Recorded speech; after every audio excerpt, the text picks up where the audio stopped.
আরও একবার নমস্কার সকলকে। আবারও কি গরমের ছুটি বিদ্যালয়গুলিতে বাড়তে চলেছে?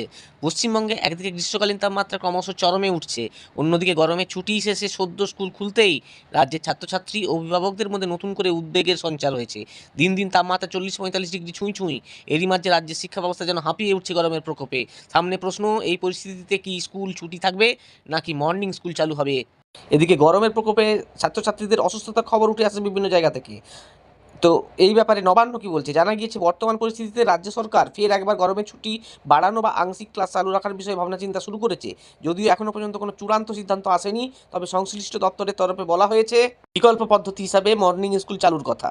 কি হতে পারে আগামী সিদ্ধান্ত নবান্নের? জানা গিয়েছে নবান্ন দপ্তর আপাতত পরিস্থিতির উপর নজর রাখছে। এদিকে আলিপুর আবহাওয়া দপ্তরের সতর্কতা অনুযায়ী আগামী কয়েকদিন তাপমাত্রা বাড়তে পারে। এমতাবস্থায় কলকাতা এবং অন্যান্য জেলাগুলিতে ছুটির নির্দেশ যে কোনো সময় আসতে পারে বলে অনুমান করা হচ্ছে।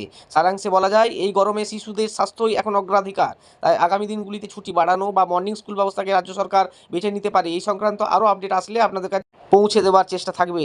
তবে শিশুদের স্বাস্থ্যের কথা মাথায় রেখে স্কুল ছুটি থাকলেই মনে হয় সব থেকে ভালো হয়। এই ব্যাপারে আপনার কি মতামত তা জানান এবং এই ভিডিওটি শেয়ার করুন।